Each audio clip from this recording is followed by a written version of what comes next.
నమస్తే అండి, welcome to Amaravati hub. ఈరోజు మీకు అమరావతిలోని టూరిజం ప్లేసెస్ గురించి చెప్తాను. టూరిజం డెవలప్మెంట్ ఎలా ఉంటుంది, టూరిజం ప్లేస్లో మీరు ఇన్వెస్ట్మెంట్ ఎలా చేసుకుంటే ఎలా ఉంటుంది అనే దాని గురించి డిస్కస్ చేద్దాం. ఇప్పుడు ప్రజెంట్ చంద్రబాబు నాయుడు నిన్న అనౌన్స్ చేశారండి, టూరిజంకి 500 కోట్లు అనౌన్స్ చేశారు. అందుట్లో మనకి నవనగరాలని 9 నగరాలు ఇస్తున్నాడు. ఇక్కడ రాజధాని స్టీల్ క్యాపిటల్లో ఎలక్ట్రానిక్ సిటీ అని, లా సిటీ అని ఇట్లా 9 నగరాలు. అన్నిట్లో టూరిజం సిటీ కూడా ఒకటండి.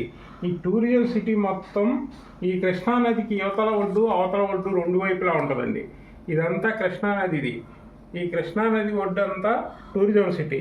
ఇక్కడ భవానీపురం నుంచి మొదలు పెడితే భవానీపురం నుంచి ఇక మొత్తం కృష్ణానది ఒడ్డు, ఇక్కడ అమరావతి గుడి వరకు, ధర్నికోట వరకు ఇదంతా టూరిజం డెవలప్మెంట్ అవుతుందండి. ఇటు టూరిజం డెవలప్మెంట్ అవ్వటం వల్ల ఇదంతా అభివృద్ధి చెందింది. దీనికి రెండు వైపులా టూరిజం డెవలప్మెంట్ ఉంటుంది. ఇది 4 లైన్ల రోడ్లు వేస్తారండి, 4 లైన్స్ రోడ్డు ఉంటుంది, మొత్తం రివర్ ఫ్రంట్ రోడ్డు.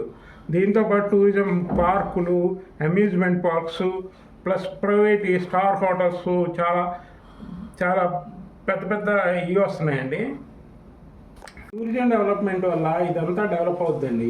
ఇందుట్లో చూసుకుంటే ఈ రాజధాని వైపు ఉన్నాయన్నీ ఇది గవర్నమెంట్ ల్యాండ్సే కాబట్టి ఇదంతా రైతుల దగ్గర తీసుకొని సీడ్ క్యాపిటల్లో తీసుకున్నారు ల్యాండ్స్. ఇవి తీసుకున్నారు కాబట్టి చాలా వరకు గవర్నమెంట్ వినియోగించింది.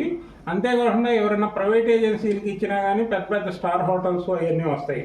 ఇక అమ్మవారి కనకదుర్గ అమ్మవారి గుడి నుంచి కూడా ఈ భవానీ ఐలాండ్కి మధ్యలో భవానీ ఐలాండ్ ఉంటుందండి. ఇదంతా ఈ ఐలాండ్కి ఒక బ్రిడ్జ్ చేస్తున్నారు, ప్లస్ పడవలు, బోట్ షికార్లు ఇవన్నీ ఉంటాయి. నైట్ స్టే అంతా ఇక్కడే ఉంటుంది.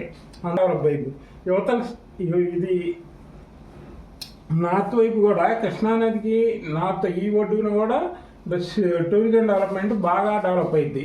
ఇందుట్లో కూడా అమరావతి ఇటువైపు వచ్చేసరికలే ఇటు చెవిటికల్లు మోగులూరు నుంచి ఔటర్ రింగ్ కాడ నుంచి కంటిన్యూగా ఇక్కడ గొల్లపూడి వరకు ఇదంతా కూడా టూరిజం డెవలప్మెంట్ చేస్తున్నారు. మధ్యలో ఇక్కడ వైకుంఠపురం దాములూరు దగ్గర ఈ రాజధానికి సంబంధించి వైకుంఠపురం దాములూరు దగ్గర ఒక రిజర్వాయర్ కడుతున్నారు. ఇది రిజర్వాయర్ కమ్ బ్రిడ్జ్ అనమాట.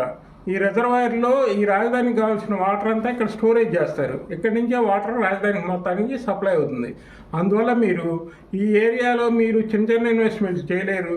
ప్రజెంట్ అయితే ఈ ఏరియాలో చాలా తక్కువలో దొరుకుతున్నాయి. 10 నుంచి 15 వేల లోపు ఇక్కడ గజం దొరుకుతుంది. ఈ ఏరియాలో మీరు ఇన్వెస్ట్ చేయగలిగితే కృష్ణానదిలో రేపు ఫ్యూచర్లో 40 నుంచి 50 వేల పైన మీకు పలుకుతుంది. అందువల్ల మీరు ఈ ఏరియాలో మంచి ఇన్వెస్ట్మెంట్ చేసుకోవచ్చు. ఇది బాగా టూరిజం డెవలప్ అయింది. ఇవన్నీ స్టార్ హోటల్ కాబట్టి ఇటంతా medium hotels, 3 star 2 star hotels, చిన్న చిన్న బోటు షికార్స్ ఇలాంటివన్నీ ఈ వైపే వస్తాయి. అందుకే ఇందులో ఇటు నుంచి హైదరాబాద్ వైపుకి నేషనల్ హైవే దగ్గరగా ఉంటుంది. అందువల్ల ఇటు నుంచి బాగా ఫ్లోటింగ్ ఉంటుంది. ఫ్యూచర్లో మంచి డెవలప్మెంట్ ఉంటుంది కాబట్టి ఈ ఏరియాలో ఇన్వెస్ట్ చేయండి. Thank you. Like, share, subscribe. మా ఛానల్ని లైక్, షేర్, సబ్స్క్రైబ్ చేసుకోండి. ఇలాంటి మరిన్ని వీడియోస్ చేస్తాము. Thank you.